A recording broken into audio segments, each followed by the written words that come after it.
ADN Podcast. ADN Podcast. Voces con contenido. Hay conversaciones que alivian y sanan. Salud mental en Ciudadano ADN. Un espacio de conversación con especialistas para ayudarte a mejorar tu bienestar emocional. Con Sandra Ceballos y Cristian Arcos.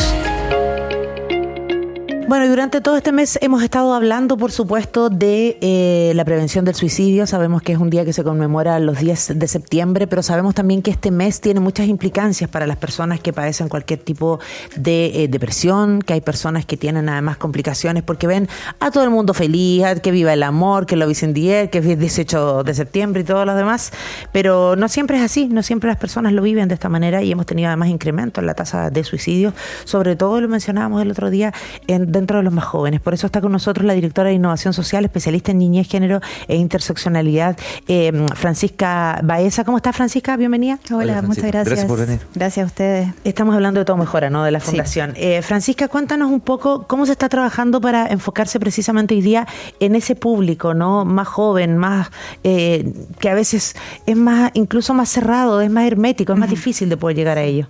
Sí, nosotros trabajamos particularmente con la comunidad LGBTIQA+. Ese es como nuestro foco de prevención, pero como tú dices, con especial atención en niñez, adolescencia y juventudes, hasta los 29 años. Y efectivamente, dentro de nuestro grupo de la población hemos visto que, por un lado, ciertos avances culturales que nos permiten saber que hoy en día hay más jóvenes que se sienten con la libertad de poder salir del closet, como conocemos coloquialmente, el poder identificarse como parte de la comunidad LGBTIQA+, pero también eso implica desafíos súper importantes porque aún estamos en un país donde hay mucha discriminación, mucha violencia hacia ese grupo de la población, en donde sabemos que lamentablemente las cifras de suicidio son mucho más altas. Hay estudios que hablan de que la población LGBTIQA+, al menos acá en Chile, y es muy similar a la cifra internacional, tienen una tasa de alrededor de un 40% de ideación o conducta suicida en el último año en comparación a la población cisgénero, que está alrededor de un 16%. Mira, hasta la diferencia. Claro, tendrá que ver un poco con lo que decías inicialmente, Francisca, de pronto, por más que haya un estado distinto, digamos, estado de sociedad me refiero, ¿sigue siendo un entorno hostil? ¿Tendrá que ver un poco Sí, con exactamente. Por ejemplo, a nosotros nos pasa mucho que hay una creencia de que la población más joven, al estar más abierta a estas temáticas, no es necesario ni siquiera hablar ni conversar sobre la diversidad sexual, porque los jóvenes ya lo saben y lo conocen, pero vemos que si bien hay mayor apertura a hablar de ciertos temas en la población más joven, de todas formas, sobre todo en contextos donde hay discursos de odio que están tan avalados, se cuela también mucho la discriminación, incluso la violencia. Vemos que, por ejemplo, en espacios escolares existe mucha violencia de parte de los mismos compañeros, los profesores muchas veces no entienden cómo mediar en esta situación, entonces aumenta mucho más el riesgo, pensando que entornos que deberían ser protectores son entornos más bien de discriminación y de violencia.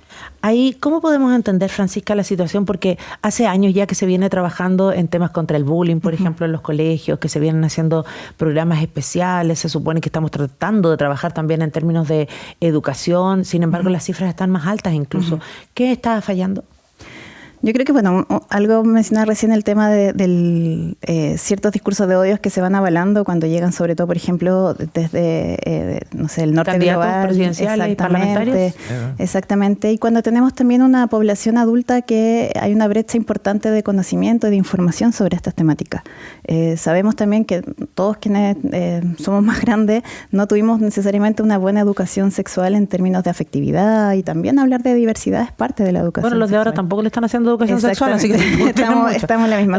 Tú muy bien lo dices. Entonces, claro, se generan muchos, por ejemplo, mitos, muchas formas de diversas discriminaciones que van afectando mucho a la población LGBTIQA+. Por ejemplo, el no saber usar los pronombres de una persona trans o decirlo de plano intencionalmente de mala forma, son cosas que se van acumulando en una situación emocional que va afectando como cotidianamente a nuestro grupo de la población. Dentro de los mitos también, ¿no? Está cierta idea de que el hablar de ciertos temas, salud mental, suicidio en particular, es casi que sería como alentar a que se provoquen más, se generen más. Sí. Y es exactamente al revés. Es exactamente al revés. Bueno, de hecho hace poquito nos pasó que estábamos hablando en vivo por YouTube y lo bajaron por estar hablando de estos temas. Qué buen punto. Sí. Las políticas de las redes. Es que te iba a decir eso, trabajamos harto en plataformas, Sí. trabajamos harto en redes, en diferentes temáticas, ¿no? Y ocurre que cuando aparece en el algoritmo o la palabra suicidio, te lo baja. Exactamente. En algún momento lo hemos tenido que camuflar, ¿no? Sí. Y Con las letras, juegan con números, con las letras, cambiarlo, claro. y lo comentamos de otra gente. Y hay mucha gente que nos dice, por favor, díganlo como corresponde. Y no es que uno Sí. no quiera, de verdad no Es quiere, porque difícil, hay sí. políticas de redes que te la bajan. Ahora, claro, es súper ese punto. Se entiende en el sentido de que hay que prevenir ciertas Sí, cosas, sí, pero es muy difícil porque ya está comprobado y como tú dices, era un mito pensar de que hablar de suicidio podía incitar al suicidio. Y sabemos que hoy en día que es al contrario. El punto es cómo hablarlo. Hablar de prevención de suicidio obviamente permite generar más prevención y no incitarlo. Y eso es lo importante, hablar no desde el morbo, no desde quizás casos muy específicos, sobre todo cuando, por ejemplo, pasa con alguien famoso y la noticia como redunda en ciertos temas. Claro, eso sí puede ser efectivamente peligroso para personas que ya tienen como la ideación, por ejemplo, pero en cambio hablar de la prevención, hablar de que tenemos que estar alerta, hablar de redes de apoyo es una forma de prevenir que está comprobada.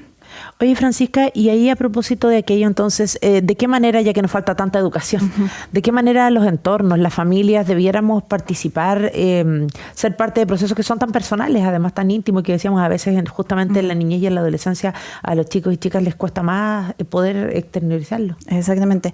En primer lugar hay que tener muy en cuenta que el suicidio no es un trabajo de uno a uno, no es una atención clínica necesariamente, es parte de, pero también es una problemática social y comunitaria. Entonces, como tú bien dices, tiene que involucrarse la familia, tiene que involucrarse, por ejemplo, la escuela o lugares de estudio, universidades, en los barrios también.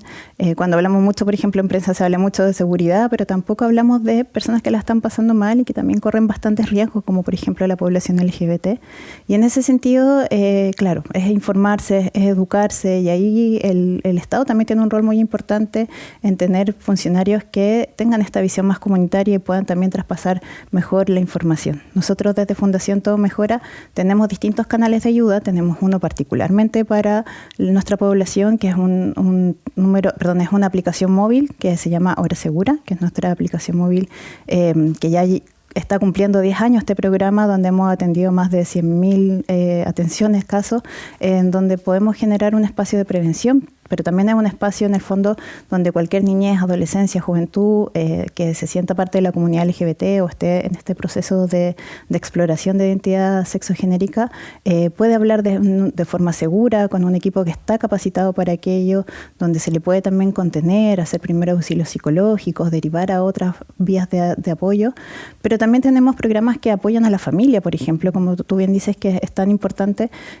familias que no saben cómo apoyar a sus niñez y adolescencia que estén pasando, por ejemplo, por estos procesos identitarios, que quiero igual ser súper enfática en decir, no es que haya un problema de salud mental inherente a la población LGBTIQ+, sino que el contexto, al ser tan difícil y tan complejo, muchas veces hace que hayan distintos tipos de afectaciones a la salud mental. Entonces, en ese caso, hay herramientas también para los papás, las mamás, adultos responsables, profesores, equipos de salud que pueden contar con la Fundación para tener más conocimiento, entender bien de qué está pasando con las niñezas, con la adolescencia en este proceso.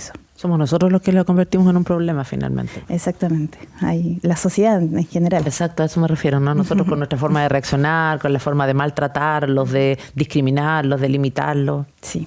Y a partir de lo que estaba comentando, en Fundación Todo Mejora estaba viendo el tema de esto de Hora Segura, ¿no? De este programa Hora Segura, contarnos un poquito de qué se trata, la gente que nos está escuchando, sobre todo además cómo pueden primero conocerlo, algunas coordenadas respecto a sitios web, qué sé yo, canales de comunicación, pero además de qué se trata, en particular el Hora Segura. Sí.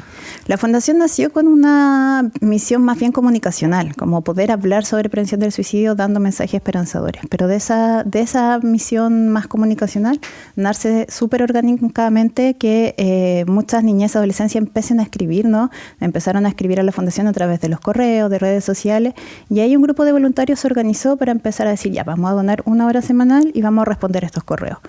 Y eso empezó a crecer, a aumentar mucho más, y el número de voluntarios empezó a crecer también. Y hoy en día lo que pasó de ser 1 hora semanal, tenemos 50 horas semanales de atención con más de 100 voluntarios a través de una aplicación móvil que puede ser descargada en cualquier teléfono móvil o ocupado desde la página web de Fundación Todo Mejora, www.todomejora.org, y ahí también pueden ingresar a Hora Segura, que como les decía es un canal de ayuda, un espacio, una línea de contención emocional, también de entrega de información, y una de las cosas innovadoras que tiene es que es por chat, que también es mucho más cómodo para este grupo de la población, porque uno es que estamos más habituados, las personas más jóvenes están más habituadas a poder conversar a través de mensajería texto, pero también porque te permite mayor confidencialidad. O sea, si estás en tu casa, por ejemplo, y no has salido del closet, es más fácil que puedas escribir en vez de hablar.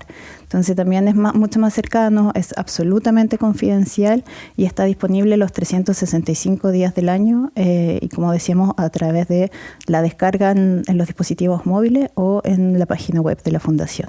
Perfecto. ¿Algún rango etario en que las personas pueden acceder? Uh-huh. Está pensado para personas hasta los 29 años, ya. Es como nuestro grupo objetivo, y como decíamos, nuestro grupo objetivo también es que sea de personas que sean parte de la comunidad LGBTIQ+, o estén en un proceso de identificación o de exploración en aquello, pero tenemos un principio de no discriminación, entonces cualquier persona de cualquier edad, sea o no parte de nuestra comunidad, puede ingresar. Y ahí, de todas formas, vamos a tener maneras de orientarlo y quizás conducirlos a otros canales de ayuda.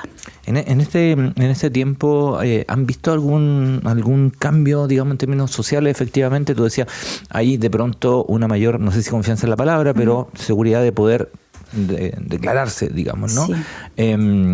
¿Han visto efectivamente algún cambio, alguna evolución en términos de sociedad, más allá de esto que parece un desde también, ¿no? Que parece un mínimo tampoco, pero que antes no se podía, efectivamente, sí, costaba mucho más, digamos. Sí, o sea, por ejemplo, hay cambios muy positivos, como hay mucho mayor interés de querer informarse sobre estas temáticas.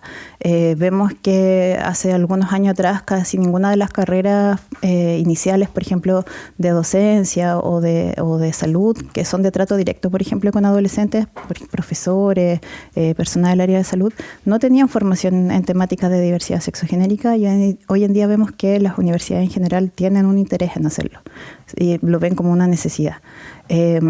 Hay cifras también alentadoras de más familias que están dispuestas a apoyar a sus niñeces, pero también hay algunas cifras que son también más complejas y mucho más tristes, como por ejemplo que la conducta suicida ha bajado en su rango de edad. Hay personas más jóvenes que están considerándolo. Sí, ojo, y eso a veces está en los colegios. Hemos tenido lamentablemente también situaciones en las que los niños, las niñas tienen su identidad definida y la manifiestan en el colegio y no en la casa. Y eso ha generado grandes problemáticas y bueno, ha llevado incluso a casos de suicidio. Así que a estar muy alertas con eso. Francisca Baeza, directora de Innovación Social, especialista en niñez, género y interseccionalidad de Todo Mejora. Muchas gracias por haber estado con nosotros. Muchas gracias a ustedes por el espacio. Gracias. Salud Mental en Ciudadano ADN está disponible en adn.cl, sección podcast y Spotify. Escúchalo cada semana. Comenta, comparte este podcast y mejora tu salud mental y la de tus cercanos.